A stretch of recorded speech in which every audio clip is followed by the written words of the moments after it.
Hello, my dear third year secondary stage students. Welcome to this episode. Today, inshallah, we're going to study Unit 1, Part 1, Inside the World of Care. أهلا بكم أحبائي كل طلاب الصف الثالث الثانوي، وإن شاء الله النهاردة هندرس الجزء الأول من الوحدة الأولى اللي عنوانها Inside the World of Care. زي ما انتم شايفين الوحدة الأولى هندرس الجزء الأول، عنوان الوحدة Inside the World of Care. يا ترى يقصد بكير هنا أهني نوع من الرعاية بالظبط؟ هنشوف دلوقتي إنه بيقصد الرعاية الطبية the medical care، يعني the work of nurses and doctors inside hospitals. هنشوف ال vocabulary items of today. خلينا نشوف يلا the first word that we are gonna study. Look at the picture. نبص على الصورة كده. أول كلمة معانا the word shift. shift طبعا ده noun، اسم. معناه ايه الشفت؟ مش بتسمعوا كده يقول الممرضات او الدكاتره عندهم شفت صباحي او شفت مسائي؟ اوكي، يعني فتره من العمل. طيب نقولها in English ازاي؟ نقول a set period of time that a person works especially in hospitals or factories etc. يعني فترة من العمل سواء هي في hospital أو في factory مصنع معين أو مستشفى. طيب عايزين بقى نشوف example. بيقول لي as soon as she arrives she checks patients' charts and reviews the updates from the night shift. يعني أول ما هي بتوصل بتبدأ تفحص الشارت المخطوطات بتاعة المرضى طبعا والتحديثات اللي هي من النايت شيفت، يعني من الشيفت اللي فات. أوكي، طيب عايزين نشوف السينونيم بتاع الورد دي. يا ترى إيه المرادف؟ duty or schedule. طب عايزين الانتونيم او الديريفاتيف. عندنا الديريفاتيف shift verb معناه to move or change. مهم جدا وانا بدرس الوردز ادرس السينونيمز الانتونيمز الديريفاتيفز، يعني المرادفات وكمان العكس والمشتقات منها سواء verb noun adjective او حتى expressions بتستخدم فيها الورد دي. خلينا كده to move to the next word. نبص على الصورة دي كده. ايه اللي بيحصل هنا في الصورة دي؟ شايفين كده نشاط موجود inside the hospital في المستشفى، بنسميها buzz. buzz يعني صوت النشاط من ناس بتتكلم، ناس رايحة ناس جاية، الماشينز working. زي ما احنا شايفين المينينج بتاعها بيقول the sound of many people talking or machines working، يعني صوت الناس وهي بتتكلم او الاجهزة والمعدات وهي ايه شغالة. بنسميها ايه؟ بنسميها buzz. alright، عاملة كده زي صوت النحلة، خلية النحل، الاكتيفيتي اللي بيبقى في خلية النحل في البي هايف، في خلية النحل. طب عايزين example. The hospital is full of buzz. Doctors rushing, monitors beeping and patients waiting. المستشفى مليانة بصوت النشاط في كل حتة، الدكاترة بيهرعوا وبيسرعوا، والمونيتورز الشاشات شغالة كمان بتعمل أصوات، وكمان البيشنتس المرضى منتظرين. طب ايه السينونيم بتاع الورد دي؟ hum or murmur، يعني المترادف بتاع الورد. طب العكس بتاعها الانتونيم silence صمت. اوكي، let's move to the next word. لو دي الممرضة سارة اللي موجودة عندي في الريدنج باسج بتاعت اليونت، بتعمل ايه سارة؟ بتعمل ايه للبيشنت؟ بتadminister. يعني ايه administer؟ verb بمعنى بتعطي الدواء للبيشنت للمريض. طب هنقولها بالانجلش ازاي؟ to give medicine or treatment to someone، بتدي الدواء او العلاج لشخص ما. اسمها ايه الverb administer؟ give me an example. عايزين نشوف الكلمة دي في جملة. مهم جدا اتعلم الورد في الكونتكست، يعني في السياق. Sarah's first task is to administer medication to her patients. أول مهمة لسارة، سارة دي نيرس عندنا في الريدنج باسج بتاعت اليونت في الجزء ده. سارة بتشتغل نيرس يعني ممرضة. أول مهمة لسارة إنها تعطي الدواء للإيه؟ البيشنتس. أوكي، طيب إيه السينونيم بتاع الورد دي يا ترى؟ عايزين مرادف ليها dispense or give، يعني تعطي. أحيانا بيكون معناها برضو manage، يعني يدير، بتدير. أوكي، طب الديريفاتيف يقول لي والله administration ده الناون، يعني الإدارة أو إعطاء الدواء للمريض. طب administrative حاجة إدارية أو حاجة لها علاقة بإعطاء الدواء للإيه؟ للمرضى. Let's move to the next word that we have today. بصوا كده على الصورة دي، ده زي ما يكون في criminal كده، مجرم كده، criminal مختطف، ضحية، يعني اللي بيشير ليها السهم بنسميها باللغة الإنجليزية victim. يعني إيه victim؟ ضحية، ده noun. طب المينينج in English إيه؟ أقول a person who has been hurt, killed or affected by something bad like an accident or a crime. طيب عايزين نشوف الورد دي في example. بيقول لي by midday emergencies arise. A car accident victim is rushed in. بحلول الظهيرة على نص اليوم كده الساعة 12 الظهر بنبص نلاقي في حالات طوارئ بتظهر، زي مثلا ضحية من حادثة عربية بيبدأ ايه بيتم الإسراع به للداخل فين؟ المستشفى. طب ايه السينونيم بتاع الورد دي بقى؟ عايزين مترادف للكلمة casualty or sufferer، يعني حد ايه ضحية كده. طب الانتونيم survivor، حد نجا او ناجي من المشكلة دي. اوكي طيب let's move on. بصوا على الصورة كده وتوقعوا الورد. هل في هنا order؟ هل في هنا يعني الترتيب كده والدنيا منتظمة؟ لا، بنلاقي فيه chaos. يعني ايه chaos؟ يعني فوضى with a noun. اقول المعنى ازاي in English؟ بيقول لي a state of complete confusion and disorder. A state of complete confusion and disorder يعني حالة من الارتباك واللخبطة والخلل، في فوضى، في عدم نظام كاملة هنا في الايه؟ في الصورة اللي احنا شايفينها. الورد اسمها ايه؟ chaos. chaos. طب عايزين بقى نشوف الورد دي في example. Despite the chaos, she remains calm and focused on her duties. يعني بالرغم من الفوضى والشغل الكتير والدربكات اللي موجودة بنلاقيها هي بتظل هادية ومركزة على الواجبات بتاعتها. هي مين دي؟ سارة، اللي هي بتشتغل ايه؟ نيرس، ممرضة في مستشفى. ودي الحكاية بتاعتها اللي موجودة في الريدنج باسج بتاعتنا النهاردة. اوكي طيب احنا عايزين synonym للورد دي، عايزين مرادف. مرادفها ايه؟ disorder or confusion، يعني خلل او ارتباك، في لخبطة كده.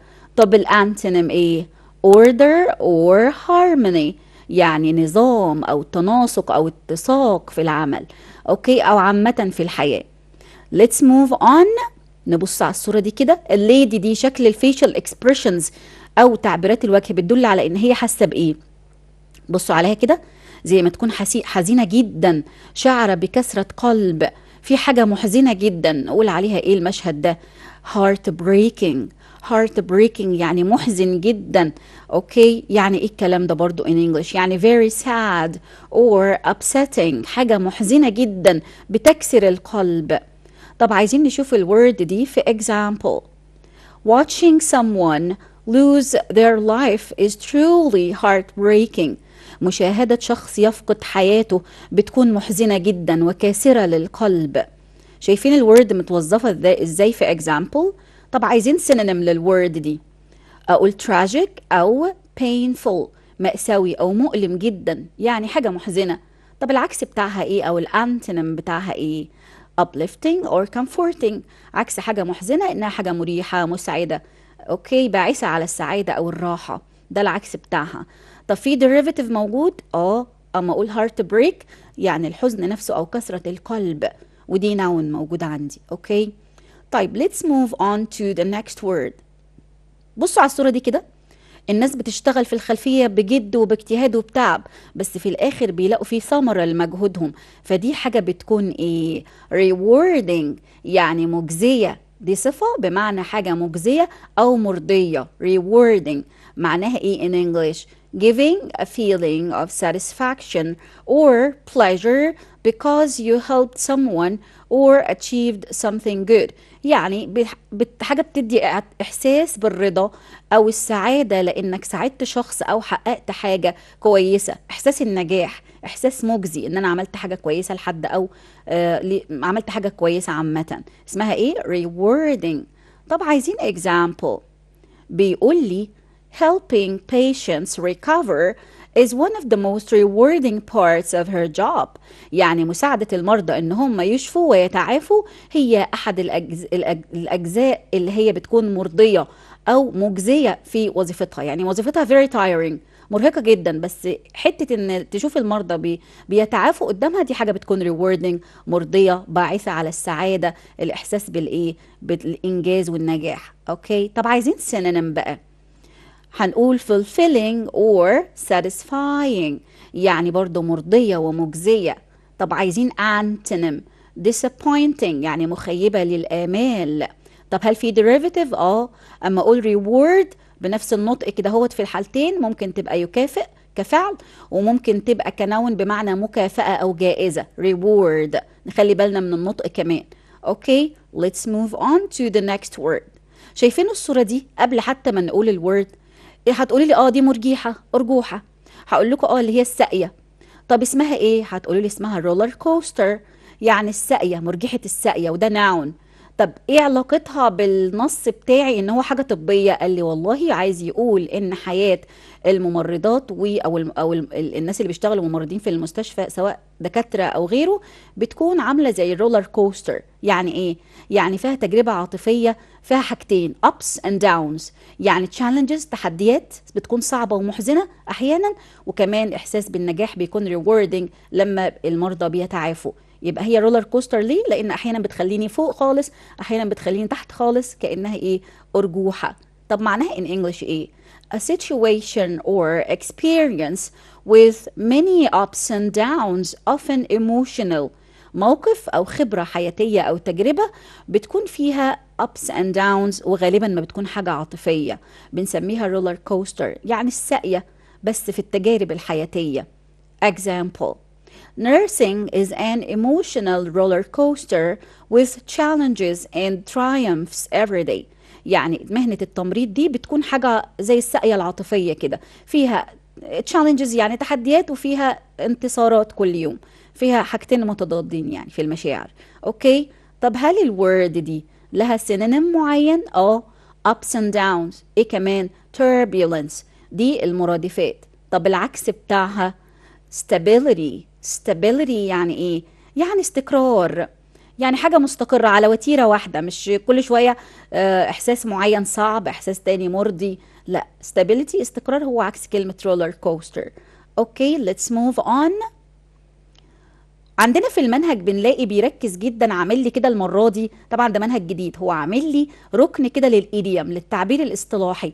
يعني ايه تعبير اصطلاحي؟ عارفين لما اقول باللغة العربية كأن على رؤوسهم الطير؟ يعني ايه كأن على رؤوسهم الطير؟ يعني هم قاعدين في على رأس كل واحد فيهم طير كده واقف؟ يعني لا، مش معناه كده. المعنى الكلي ان هم ثابتين وهاديين ومستقرين في مكانهم، كأن على رؤوسهم الطير. فالايديوم هنا بيشير لتعبير اصطلاحي ثابت، معاني المعنى الكلي او المجازي ليه بيختلف عن معنى كل وورد لوحدها. وطبعا عندي اكزامبلز دي كتير، في كل يونت هلاقي فيه ركن كده للايديومز موجود، فنتكيف بقى مع الجزئيه الجديده دي في المنهج بتاعنا. هنا بيقول لي المينينج بتاع الايديوم هو a fixed or multi-word expression whose meaning cannot be understood from the literal meanings of words. ما باخدش بالمعنى الحرفي لكل كلمة، لا، المعنى هنا مجازي، عامل زي الكناية كده. طب عايزين examples من اليونت بتاعتنا. بيقول لي spring into action، ده idiom موجود في الباسج اصلا بتاعة اليونت دي او الجزء ده من اليونت، بمعناه to suddenly begin working or responding quickly، يعني يقفز للتصرف بسرعة، يعني ياخد على طول، ياخد خطوة، يشتغل على طول، يسرع في الاستجابة. اوكي طيب example: the victim arrived، وصلت الضحية، and the team immediately sprang into action، وفورا على الفور بدأ الفريق في العمل، قفزوا للعمل، يعني بسرعة بسرعة بسرعة راحوا مين يشوفوا ايه؟ يقيسوا الضغط بقى ويعملوا الأعمال الطبية المطلوبة. يبقى الإيديوم ده اسمه ايه؟ spring into action. اوكي طب عايزين ايديومز كمان شبه الايديوم ده. بيقول لي لما اقول go the extra miles، يعني يذهب الى اخر العالم او يبذل قصارى جهده. انا مثلا هقول ايه؟ I'm ready، انا يعني مستعدة to go the extra miles to achieve my goals، انا مستعدة اروح اخر العالم، اعمل اقصى جهدي، ابذل قصارى جهدي واعمل اللي عليا علشان احقق طموحي او اهدافي. يبقى go the extra miles مش معناها يعني يسافر لبعيد، لا، يعني عايز يقول يعمل اللي عليه ويبذل مجهود جامد جدا. ايه كمان؟ لما اقول no pain no gain، معناها الحرف مفيش امل يبقى مفيش الم، يبقى مفيش مكاسب. احنا مش قصدنا كده، قصدنا لكل مجتهد نصيب، ودايما الهارد ورك، الشغل الجاد، بيبقى ليه ايه؟ يعني نتيجة كده، او بنحس ان في نجاح success. اوكي دي كانت ايديومز شبه الايديوم اللي احنا اوريدي موجودة عندنا في الايه اليونت. خلينا بقى دلوقتي نبص على الصورة ونستنتج الورد. هو هنا المبنى ده ماله؟ بينهار. الله، يعني ايه collapse؟ verb ده فعل. معناه ايه؟ زي ما قلنا ينهار in English fall down suddenly يسقط فجأة. usually because of illness or weakness. نخلي بالنا ان مش بس ينهار للشيء لكن ينهار للشخص. في النص بتاعنا او في اليونت بتاعتنا ينهار يعني المريض فقد وعيه lost consciousness او ان هو سقط مغشيا عليه انهار كلية. اوكي طبعا بسبب المرض المعين. example بيقول لي the old man suddenly collapsed in the street and people rushed to help him. الرجل العجوز أو الرجل كبير السن فجأة وقع سقط في الشارع مغشيا عليه والناس أخذته أسرعت به لكي يساعدوه أو الناس أسرعوا لكي إيه يساعدوه. طب عايزين سينونيم للورد دي يعني مرادف للكلمة faint or fall. faint يعني يغمى عليه وفول يعني إيه يسقط. طب الانتونيم recover or stand يعني ايه يتعافى او ان هو يستعيد وعيه. مثلا regain consciousness ممكن نقول كده كمان regain consciousness. stand يقف من تاني. طب derivative منه ايه؟ برضو الناون بتاعها نفس الشكل ولكن اللي هو الاسم منها اللي هو الانهيار نفسه. هي نفس اللفظ ونفس الكتابة بس المعنى الانهيار. noun collapse. let's move on. شايفين الشخص ده بيعمل ايه؟ بيمسك بقوة وبسرعة كأنه بيخطفها كده. يعني ايه grab verb معناه in English take or hold something quickly and strongly. بيمسك حاجة بسرعة أو بياخدها بقوة. طب عايزين نشوفها في example. بيقول لي she quickly grabbed her phone before it fell down or it fell on the ground. يعني هي بسرعة أمسكت الموبايل بتاعها أو الهاتف بتاعها قبل ما يسقط على الأرض. يعني لحقته كده خطفته كده أمسكته بقوة وبسرعة. أوكي طب يا ترى إيه السينونيم بتاع الورد دي؟ seize or snatch. طب الانتونيم يعني العكس release or let go يعني يسيب الحاجة من إيده. أوكي let's move on. انتوا اللي هتقولوا لي الورد دي هل في اخدنا اي وورد بتعبر عن الصورة دي؟ دي نبضة صح؟ يبقى اسمها ايه؟ pulse نبضة من نبضات القلب. يعني ايه الكلام ده؟ يعني the regular beating of the heart that you can feel on your wrist or neck.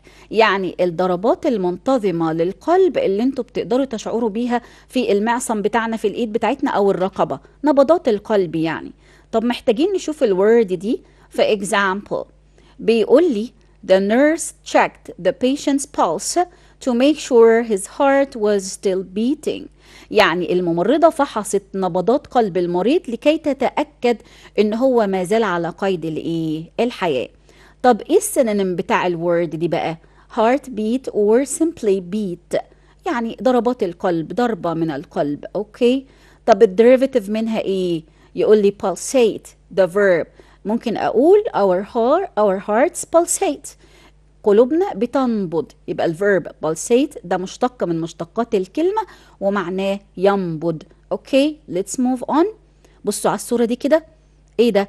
ده زي ما يكون في دكتور او ممرض او ممرضة بيعملوا انعاش قلبي رئوي. بيضغطوا كده على على الرئة والقلب علشان يحصل انتعاش للمريض يتنفس مرة اخرى. نقولها بالانجلش ازاي؟ بيقولوا عليها CPR. الله ايه CPR ده؟ رمز عندنا acronym يعني رمز بيشير لكلمة كبيرة جدا اسمها cardiopulmonary resuscitation. cardiopulmonary resuscitation يعني انعاش قلبي رئوي اللي هي دي اللي انتوا شايفينها في الصورة الخطوة دي. طب هي عبارة عن ايه in English؟ بيقول لي an emergency procedure that uses chest compressions to help someone whose heart has stopped. يعني هو إجراء طوارئ بيستخدم علشان في حالة طبعا الطوارئ هو بيستخدم ضغط على الصدر علشان يساعد شخص اللي هو قلبه توقف. العملية دي أو البروسيجر ده بيخلي المريض إن هو قلبه يشتغل تاني ويبدأ to breathe يعني يتنفس. طب هل ليها سينونيم أو حتى الإكزامبل؟ نشوف الإكزامبل الأول. بيقول لي the doctor performed CPR to save the child who had stopped breathing. يعني ايه الكلام ده؟ الدكتور عمل او ادى السي بي ار الاجراء الطبي ده علشان ينقذ الطفل اللي هو توقف عن البريذنج يعني التنفس. اوكي، طب محتاجين برضو نشوف سينونيم. نقول resuscitation، ودي اصلا كلمة شبه الكلمة نفسها يعني انعاش. اوكي، طيب بصوا على الشخص اللي في الصورة ده، واعي ومدرك، الوعي موجود عنده، صاحي اهو وعارف اللي حواليه. بنقول ان ده ايه؟ consciousness، الوعي. حالة ان الانسان يبقى مدرك اللي حواليه، هو واعي، مش مثلا مغمى عليه او في حالة غيبوبة، لا، consciousness يعني الوعي. ودي noun. طب عايزين المينينج بتاعها.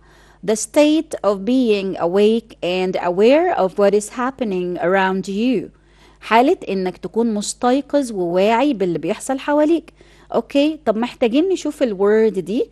في example بيقول لي after the accident the driver lost consciousness and was taken to the hospital. يعني بعد الحادثة السائق فقد الوعي، اغمى عليه واخذ ليه للمستشفى. اوكي، هل الورد دي لها سينونيم معين؟ هنشوف. بيقول لي السينونيم بتاعها awareness او alertness يعني الوعي والإدراك. طب عايزين الانتونيم بقى unconsciousness يعني عدم الوعي، خلاص حد مش مدرك. طب الديريفاتيف منها ايه؟ conscious يعني واعي ومدرك وصاحي قدامنا كده، هو واعي، دي الادجكتيف. وكمان الادفيرب منها consciously يعني بطريقة واعية أو بإدراك. Let's move to the grammar. Today we're gonna study the present perfect simple. النهاردة هندرس زمن المضارع التام، واحنا اخدناه اوريدي قبل كده، وكنا بنقول ان هو حدث تم في الماضي، ممكن يكون خلص او لا، بس ليه اثر عليه في المضارع، وممكن يكون ما خلصش اصلا. اوكي، وطبعا ليه علامات وليه ستراكشر. هناخد الفورمز بتاعته الاكتف والباسيف زي ما انتم شايفين قدامكم كده. هندرس الصيغتين، المبني للمعلوم والمبني للمجهول. خلينا نبدأ بالمبني للمعلوم ونشوف الصيغة بتاعته ايه. الاكتف فورم بكونه ب has or have plus past participle، يعني بجيب السبجكت الفاعل بتاعي وبشوف بياخد الفعل المساعد has or have، وبعدين اجيب التصريف الثالث من الفعل اللي هو the third form of the verb او بيسموه the third conjugation of the verb او ال PP او ال past participle. اوكي، طيب بالنسبة برضو للأكتف فور، هل هو الزمن ده بيركز على إيه أصلا؟ قال لي والله زي ما قلنا completed actions with a present result، يعني حدث مكتمل بس ليه نتيجة في المضارع، نحس كده ان في نتيجة عليه في المضارع. ممكن كمان يعبر عن اللايف experiences يعني تجارب حياتية، او ممكن يعبر عن عدد الحاجات او عدد المرات او الكمية اللي انا حققتها، انا خلصت قد ايه من الشيء اللي انا عملته ده مثلا، عشان بيبقى ليه اثر في الايه، في المضارع، فبيركز على how many times او how much يعني من الكمية اللي احنا ايه عملناها. طب ممكن يركز على ايه كمان؟ بيقول لي ممكن actions that started in the past and continue or still related to the present، ممكن احداث بدأت في الماضي وما زالت مستمرة او لها علاقة بالايه، بالمضارع. For example she has visited Paris 3 times، لقد زارت باريس 3 مرات. يبقى انا بيركز على التجربه الحياتيه، هي خلصت بس ليها اثر في المضارع، ان هي لو سالتها عن مثلا طريقه المعيشه للناس في باريس، بيلبسوا ايه، بياكلوا ايه، طب هي راحت هناك كم مره، 3 مرات، بيركز على العدد اهو قدامي. يبقى عشان كده استعملت الفيرب visit اللي هو يزور، حطيت له has علشان الضمير شي، وجبت التصريف الثالث من visit اللي هو visited لانه regular verb فعل منتظم. يبقى ده present perfect ايه، simple. اوكي، طب الصيغه الباسيف يعني المبني للمجهول، ببداها بالobject، بطلع المفعول به قدام، وبعدين بشوفه بياخد الفعل المساعد has or have، وكمان ازود فعل مساعد بس ثابت مع الكل ده اسمه been، وبعدين اجيب الباست participle او التصريف الثالث من الفعل الاساسي اللي عندي. يعني اقول ايه مثلا، ادي جمله الاكتف اهي المبني للمعلوم وهحولها. الجمله بتقول ايه؟ they haven't finished their project yet، لم ينهوا مشروعهم بعد، ده الاكتف. طب انا احولها المبني للمجهول ازاي؟ فين المفعول به هنا؟ هتقولوا لي their project هي المفعول به. طيب انا عايزه اقول المشروع بتاعهم لم يتم انهاءه، لم ينهى بعد في زمن المضارع التام طبعا. اعمل ايه؟ their project. طب their project ده مفرد ولا جمع؟ مفرد، تاخد has تمام. طب هي جملة منفية، اخليها منفية زي ما هي اهي الجملة قدامنا.